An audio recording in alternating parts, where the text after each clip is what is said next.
Bonjour la famille, j'espère que vous allez tocos, hein? Moi aussi je vais bien par la grâce de Dieu. Et avant de présenter Binelo, on a même d'abord on a souhaité joyeux anniversaire à Charles Mayala, nouveau boy, le grand garçon propre, belle et jolie de Belgique. Et joyeux anniversaire à toi mon frère. Que mon Dieu vous bénisse et qu'il vous garde encore longtemps. Parmi nous. Joyeux anniversaire, hein, mon frère. Profite bien de ton jour, Charles Mayala. Nouveau boy, le grand garçon propre, belle et jolie de Belgique. Joyeux anniversaire à toi, mon frère. Donc, Lélo, elle n'a présenté Bill.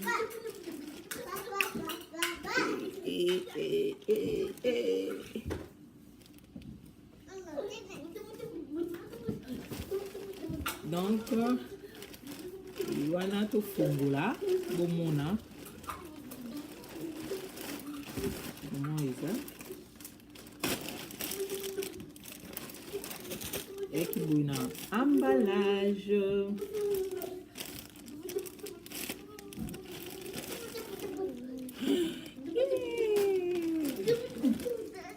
et batelenga na bonis omoni bonite batelenga bonnet filet wing cap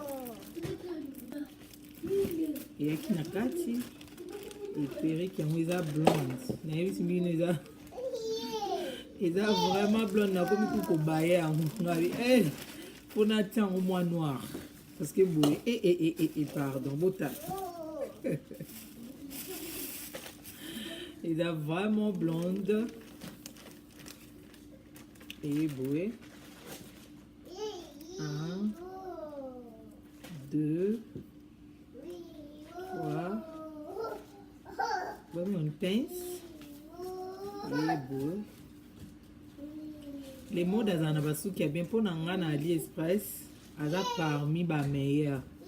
parce que basuki na ye nayebisi yo ezala bien so omoni yango esalisi o ndeni sokola yango kaka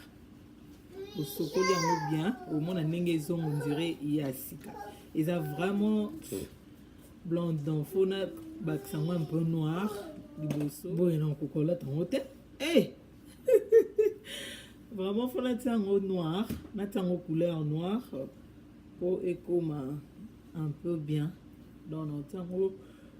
noir na baawa bapoint nyonso na ebandeli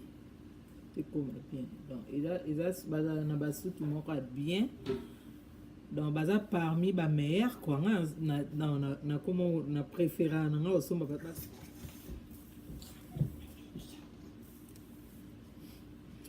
omoni yango déjà Seigneur milukela baproblème hein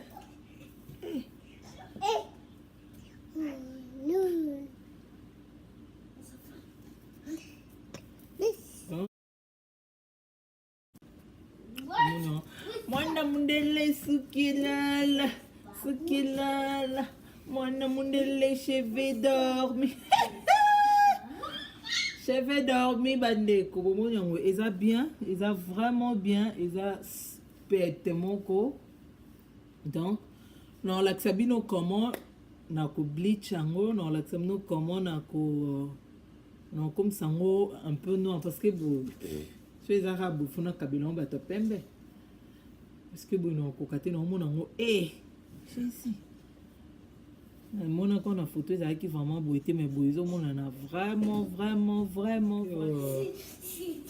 et na partage na bino quoi perruque nasombaki donc naotiela bino lien na se moto nyonso anga akende kotala donc le mode ailleurs eza parmi bameilleur suki bameilleur ya AliExpress ko batekaka basuki ya bien parce que naza plus d'expérience na le mode ailleurs po basuki na bango ezalaka bien ezalaka pete donc so omoni yango ekomi un peu ja yo zo yango kaka osukoli yango juste bien et omona yango ezongi on dirait kaka nde ezalaki ya sika. Donc elo na nga na partager na bino yango wana tokutani na video ezoya comment na bleach yango, comment na otia yango couleur noire, na tia yango couleur noire ba coin au nyonso peut-être banda awa si awa pour que ça la bien parce que boye na photo bano mona na vraiment blonde beauté mais quand vous voyez oh là là oui pardon donc on a un peu noir na bleach yango wana pe na partager na bino et en tout cas na lela bino fort